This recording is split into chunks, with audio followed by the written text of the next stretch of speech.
Let's आगे बढ़ते हैं पेज नंबर 31 पे। तो 5th वालों के लिए वही चैप्टर अपना कंटिन्यू है। नेक्स्ट पेज पे पेज नंबर 31 पे देखिए एक क्वेश्चन आया है कि what who do you think will come out from the chest. आपको क्या लगता है कि उस चेस्ट में से कौन या क्या बाहर निकलेगा। At once Pandora realised she had done a terrible thing. पहले तो पेंडोरा को ऐसा लगता है कि उसने बहुत ही गलत कुछ कर दिया है। The box had been cramped with all the evils in the world. अब वो जो बॉक्स था उसमें से सारे एविल्स यानी सारे पाप, सारी गलत चीज़ें सब जो दुनिया भर की समाई हुई थी वो सब निकल गई बाहर। Thousands of tiny brown moth like creatures that stung people with their wings and caused pain and misery wherever they went। अब उसमें से ऐसे छोटे छोटे जीव जंतु बाहर निकले जिन्होंने, जैसे मच्छर मक्खी ऐसे होते हैं तो उनके जो तार होते हैं, स्टिंग्स होते हैं, उन्होंने अपने तार घुसा दिए थे और कई सारे लोगों को चोट पहुंचाई थी, कई सारे लोगों को काट लिया था, जिसकी वजह से लोग जो है हाहाकार मचा रहे थे यानी दर्द के कारण चिल्ला रहे थे। Now because of Pandora the evils way free. अब पेंडोरा की वजह से सारी बुरी शक्तियाँ बाहर हो गई थी, फ्री हो गई थी। They flew up out of the chest in a great swarm and fluttered all over Pandora skin. अब वो उसमें से निकलते हुए फड़फड़ाते हुए सब पेंडोरा की स्किन के ऊपर पूरी बैठ जाती हैं, चुभती हैं, काटती हैं। For the very first time Pandora felt pain and regret. अब पहली बार ऐसा हुआ था कि पेंडोरा जो थी उसको भी दर्द हो रहा था और उसको अपनी गलती का पछतावा था। She began to wail with despair but all too late. अब वो दर्द के मारे चिल्लाने लग गए लेकिन सब कुछ लेट था, वहाँ पे कोई नहीं था उसकी मदद के लिए। She slam the lid back down onto the chest. उसने फटाक से वो जो लिड थी, ढक्कन था, उसको फिर से वापस से उसी चेस्ट के ऊपर रख दिया। Outside Epimetheus heard his wife's cries and came running as fast as he could. अब बाहर एपिथेमिस ने उसकी वाइफ की चिल्लाने की आवाज़, रोने की आवाज़ सुनी और वो दौड़ते दौड़ते अंदर आए। The little creatures flutter to sting and bite him.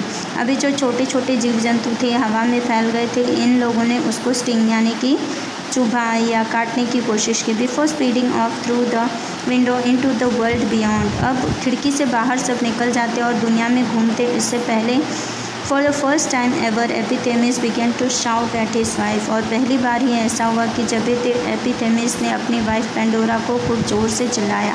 Pandora yelled back and couple realized that they were arguing. और पेंडोरा भी बदले में चिल्लाने लग गए और इस तरह दोनों का जो झगड़ा या दोनों की जो आवाज़ें हैं, बहस जो है वो झगड़े में तब्दील हो गई। Let me out interrupted a high voice. अब हाई वॉइस ऊपर से जोरदार एक आवाज़ है कि मुझे इंटरप्ट करने दो। Pandora and Epimetheus grabbed on to each other in panic. Pandora और एपिथेमिस एक दूसरे के ऊपर बहस में, झगड़े में एक दूसरे को इल्ज़ाम देने लग गए।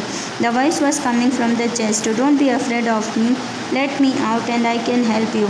तो वो जो चेस्ट में से चीज़ें निकली थी उनमें से आवाज़ आई कि कोई बात नहीं है, तुम डरो मत, मुझे बाहर जाने दो, जब मैं बाहर जाऊँगा तो तुम्हारी हेल्प करूँगा। केम द वॉइस, ऐसी आवाज़ आ रही थी। What do you think Pandora whispered to Epimetheus wide eyed. अब पेंडोरा ने कहा एपिथेमिस को कि तुम्हें क्या लगता है कैसी आवाज़ें आ रही हैं। Surely you can't do any more mischief that you can already have done, he grumbled. अब उसने ज़ोर से चिल्लाते हुए कहा कि मुझे लगता है कि अब तुम दोबारा इस तरह की हरकत कभी नहीं करोगी जो तुमने आज की है। So Pandora open Mercury's chest for a second time. अब इस तरह से पेंडोरा ने दूसरी बार भी उस चेस्ट का ढक्कन खोल दिया।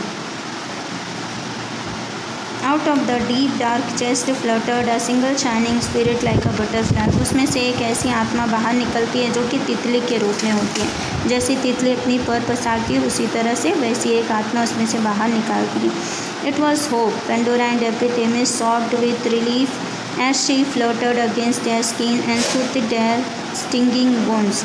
अब पेंडोरा को और एपिथेमिस को दोनों को थोड़ी सी शांति, रिलीफ मिली क्योंकि वो जो आत्मा निकलती है वो आत्मा होती है होप यानी उम्मीद। अब उम्मीद एक ऐसी चीज़ होती है कि जो उन लोगों की स्किन पे जितने भी घाव हो जाते हैं उसको सूथ करती है, सूथ यानी सक करती है और उनके घाव जो रहते हैं वो ठीक होने लगते हैं।